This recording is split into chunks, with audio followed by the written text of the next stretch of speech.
If this is what the conservative movement has become, then count me out.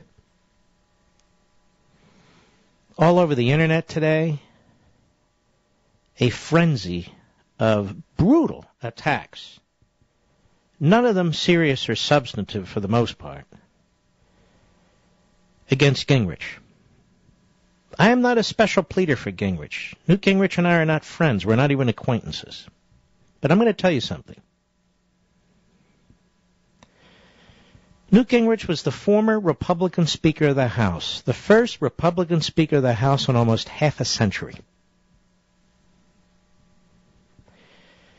And he was fighting the Democrats and to win the House of Representatives before most of the people writing on the internet about him and trashing him and going with talking points from other campaigns were old enough to wipe themselves. He was fighting to take the House back from the left-wing Democrats who were destroying this country before most of the commentators on TV switched from Democrat to Republican, as well as the lady who now writes for the Washington Compost and claims to represent we, the conservatives. We can certainly criticize Newt Gingrich, but do not count me among those who are going to destroy the man. I saw that attempt already by the hard left Democrats, led by David Bonnier. Google his name. I was appalled when the 2-year governor of New Jersey, who has done absolutely zero for the conservative movement, zero to take over the House or the Senate, zero during the Reagan era, nothing, gets on TV and regurgitates all the ethics bullcrap that was thrown at Newt Gingrich when he was the Speaker of the House, who was targeted for destruction because he defeated the Democrats and took over the House and was a leader of the conservative movement. And what was Mitt Romney doing when Gingrich was fighting the Democrats, taking over the House, and then confronting Clinton? He was running against Ted Kennedy as a self-identified progressive who wanted to be independent from the Reagan years. And I'm supposed to sit here, read all this crap on the internet, listen to purported Reaganites and others tell me that he didn't do these things? I was there. I lived it. I saw it. Or let me put it this way. Newt Gingrich, if he does nothing else, did more for the conservative movement and to stop the liberal Democrats in the House of Representatives than virtually everybody today who's criticizing him. Bob Dole comes out today, trashes Gingrich. Of course he does. Bob Dole was part of the problem.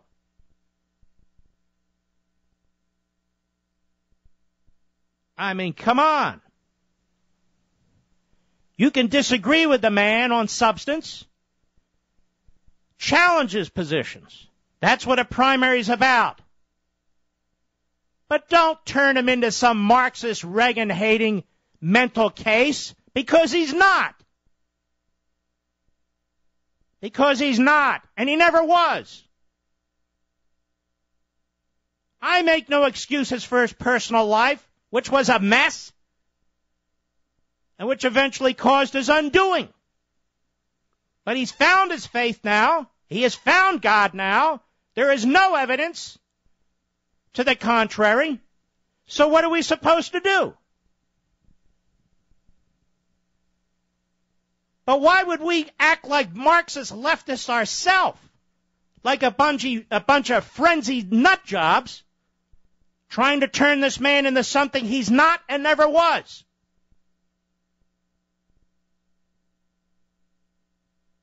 We would not have taken back the House of Representatives but for Newt Gingrich. All the hangers-on now coming out of the woods. Oh, he was a horrible speaker.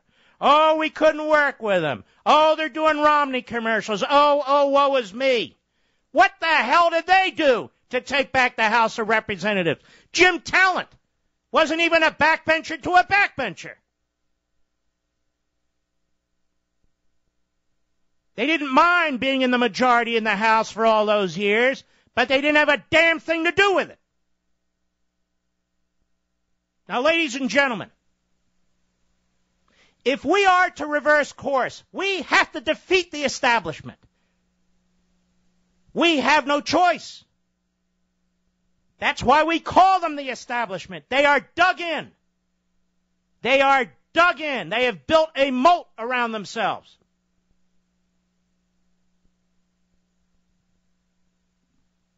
And that's true. Already we have Norm Coleman. I played the audio. I talked about it 48 hours ago. A Romney advisor telling us that we're not going to repeal Obamacare. We'll repeal big chunks of it, but we just won't repeal it. I told you here 2 months ago, Romney will never repeal Obamacare. You want to know why? It's not in him. Do you have any evidence whatsoever? Now I'm talking substance. Do you have any evidence whatsoever to demonstrate that Romney is a fighter like that? None. And yet I have evidence to show you that Newt Gingrich is. And I've also told you if I were voting, I'd be voting for Santorum. But there is a point at which, ladies and gentlemen, where I've got to speak up about this. I'm not a mere observer. I was there. I'm not shooting spitballs from the sidelines, excited about all the talking points that are being leaked to me, the opposition research. And by the way, that's not to say that there aren't solid conservatives out there who are my friends who disagree with me. But the bulk of what's going on today has nothing to do with them. Nothing. Oh, he said he took a deposition during his divorce, but he didn't. You know, there's many, many ways you conduct discovery in litigation. Maybe it wasn't a deposition. Maybe it was some other form of discovery. And maybe he confused them. So what? So what? There are other ways to conduct discovery, and I guarantee you, he was in the middle of an acrimonious divorce. Discovery was conducted. Perhaps not depositions. Big deal. He says he wants to put a colony on the moon.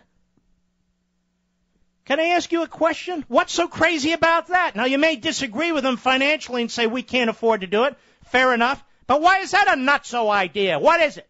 Only a Kennedy can propose going to the moon and back?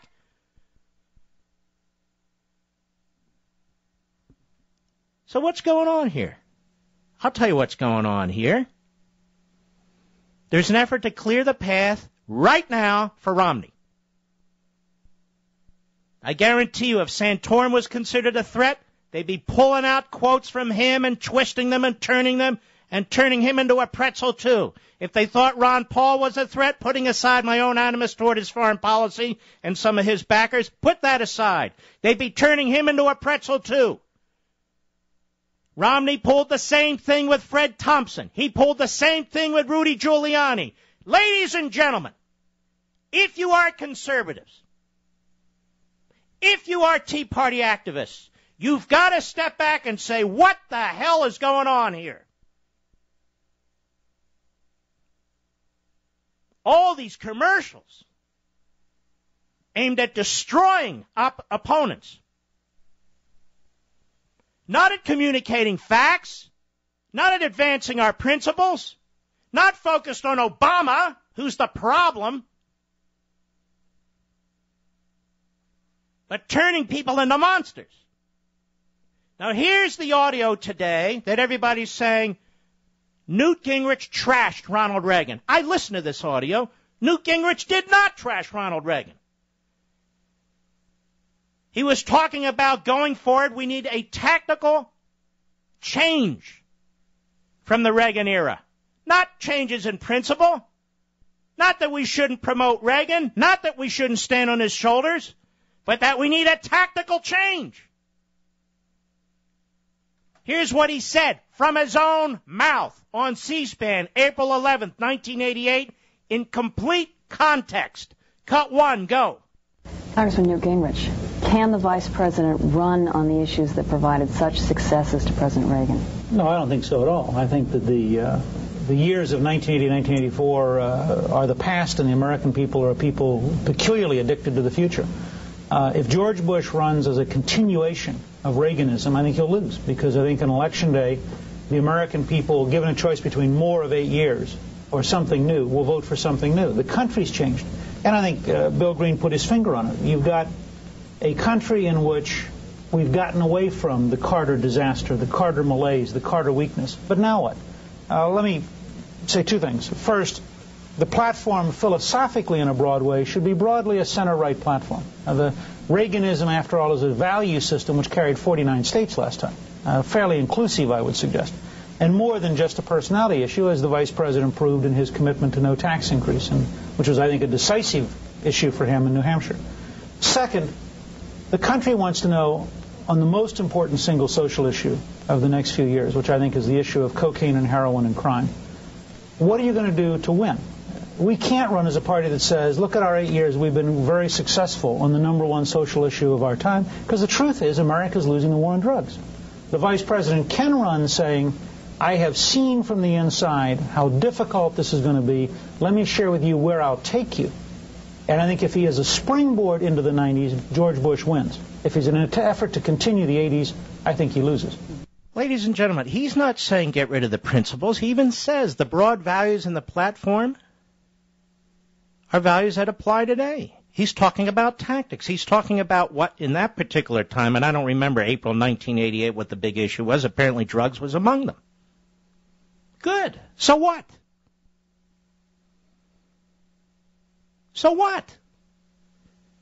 When put in full context, it's not as awful as all the chest pounding today, is it? Meanwhile, that's 1988.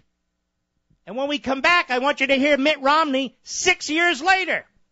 Mark Levin.